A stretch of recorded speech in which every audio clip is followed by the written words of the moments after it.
Okay, on to the next puzzle. Last time we walked through here, I called it the resonance rings. The alternate name for it is the spider spinner, so it's either double R or double S. The problem we had here before was that the orb kept shattering when running into these resonance waves, so we're gonna have to find a way to turn them off. Looks like the key will be in properly setting these dials, but all the frequencies smash the orb. Now it looks like there's an empty spot right here that might turn it off, but for some reason it's impossible to set it there. It will pass right through it, but it won't stop on that setting. Perhaps Savidro had something to do with that, but I didn't see any real physical damage, so maybe he didn't bother to mess with this one.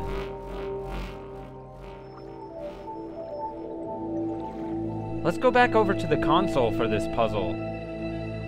We know it can't really fix anything, but perhaps now that we've been down here, we can figure out how this whole thing works.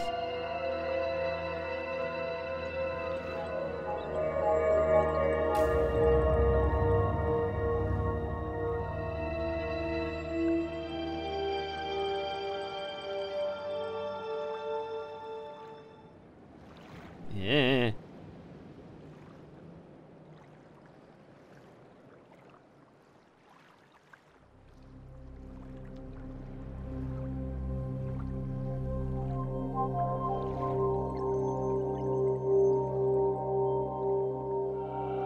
This track I'm walking on is not part of the spider spinner.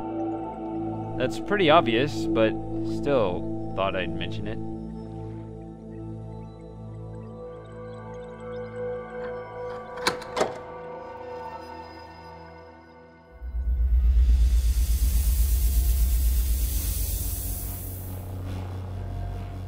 Now the last time we were up here, the orb didn't get very far. I wouldn't expect that to change, so don't worry about that. Instead, pay attention to what goes on the console and how it affects the lights above the archways.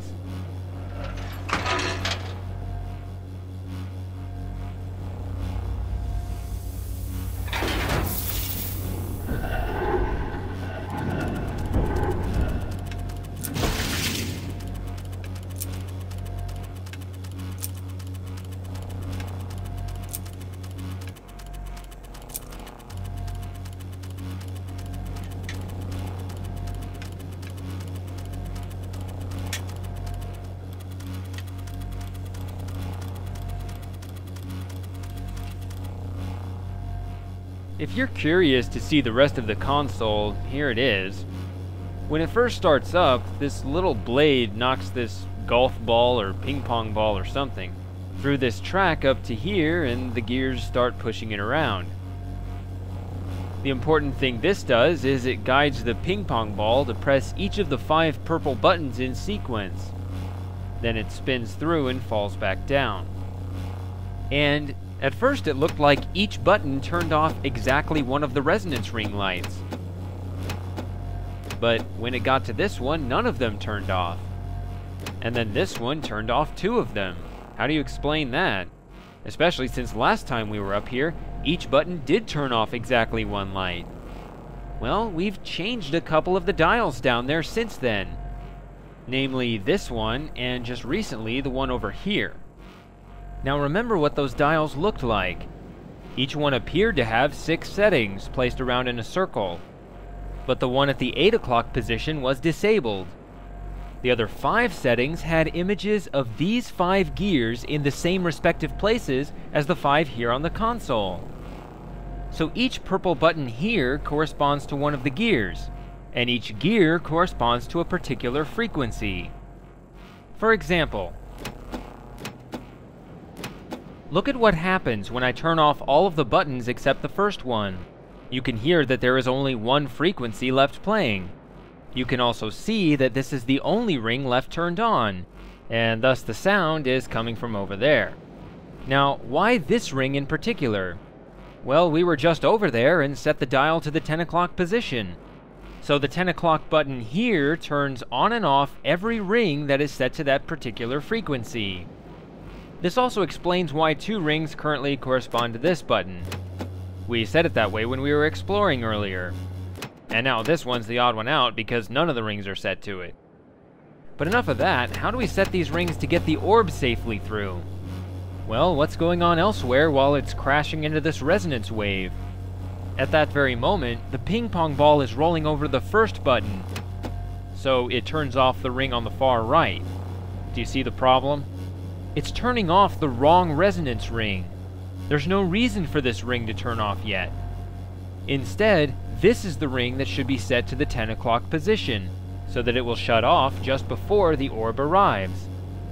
Now, assuming it does survive, we can't really tell from up here where it would go after that, so we need to go back down there to see.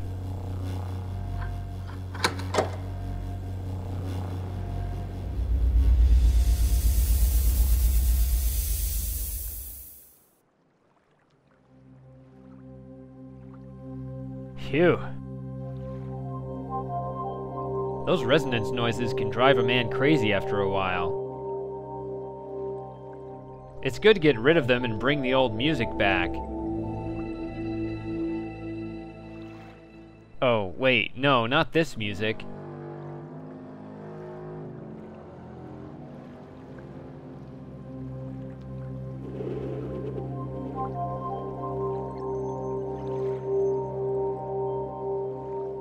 Alright, let's be an orb.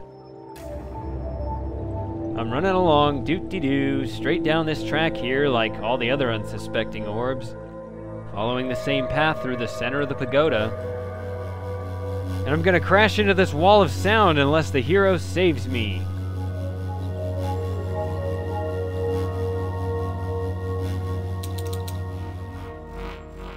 There we go, 10 o'clock, pattern of 4. I get to live for another 5 seconds.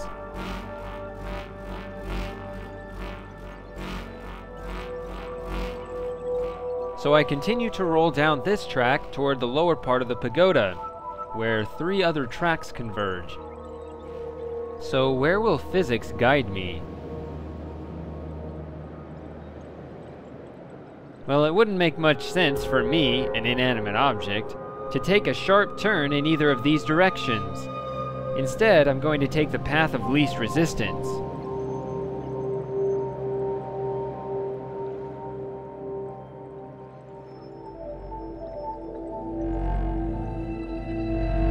Well, that isn't least resistance.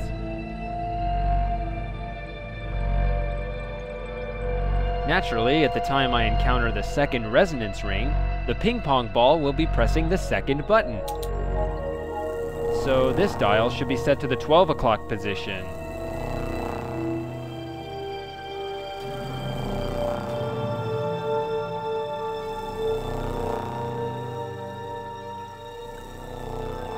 And here's another intersection, but again, there's nothing stopping me from just zooming right through to the opposite.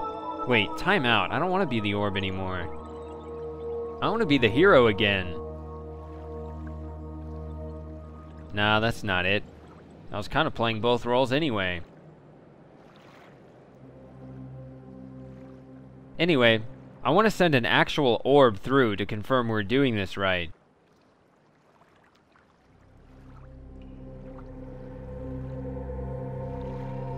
Not that I'm unsure of myself or anything, but, you know, a video is 1,000 pictures. I mean, well, that's true, but yeah, you knew what I meant.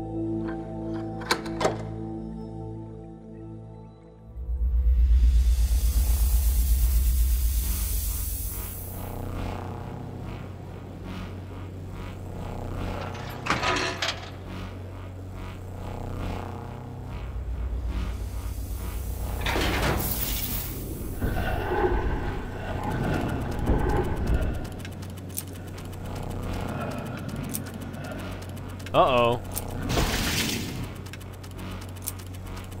Yeah, you could see that coming. The light turned off just a little bit too early.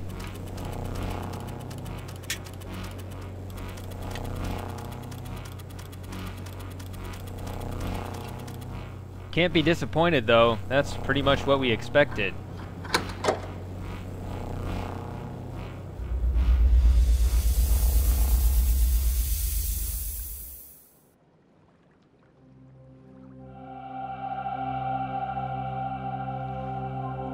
I wonder how we're able to hear the resonances so well from up there. Don't really hear them anywhere else except right next to each ring. Maybe there's some sort of microphone satellite setup like the one on the Selenitic Age in Myst. Of course, this one would have to be pretty well hidden.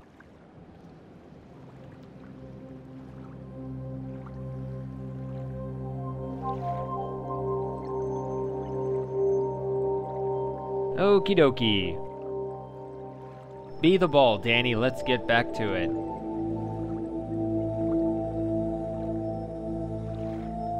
Here's the scene of the crime where the last orb was killed. And that is one really low frequency. Yep, just a bit too early. And a bit slow, too. This is the faster pattern of 1. And as I, the new orb, pass through this cursed ring and mourn my lost brother, I realize gravity's done yanked me back over to the fork in the road.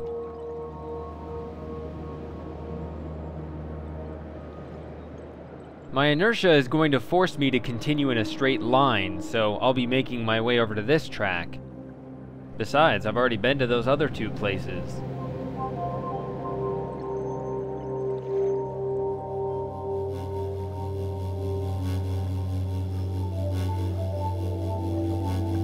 Of course, I'm not going to live much longer than my ancestors if this pointer isn't pointing properly, so... Oh, it's the triplets. Haven't heard that in a while. Oh, wait, sorry, I'm an orb. I've never heard that before. So now I'm free to pass through the last 2 doorways of the pagoda and head to the final perilous checkpoint. It would be a shame if I fell prey to the enemy's last line of defense.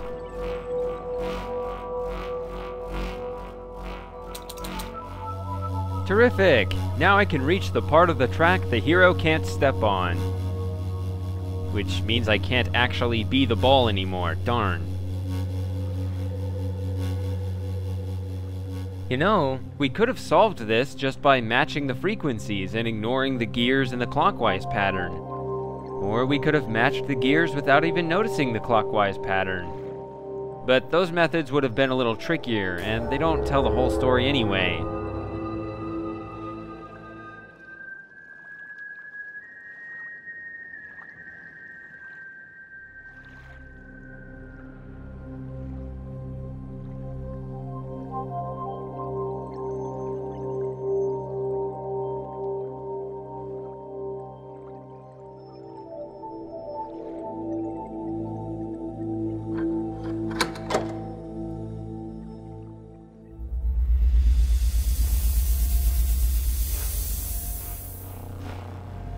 Alright, here goes nothing.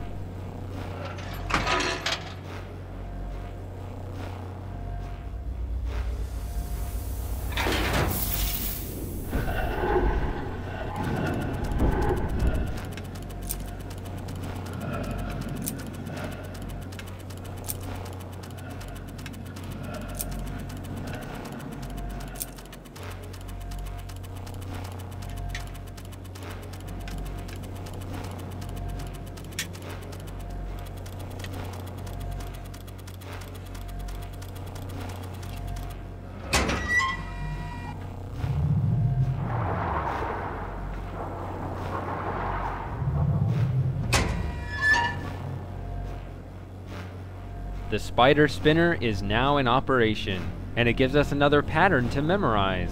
This one has a blue border around it. And this time, when it showed the track over yonder, it was raising the bridge on the far right, while the other one lifted the one on the left side. So maybe there is a natural order to these puzzles.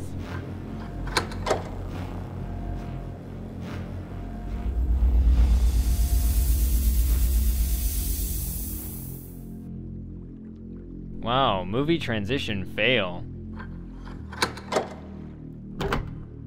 Of course.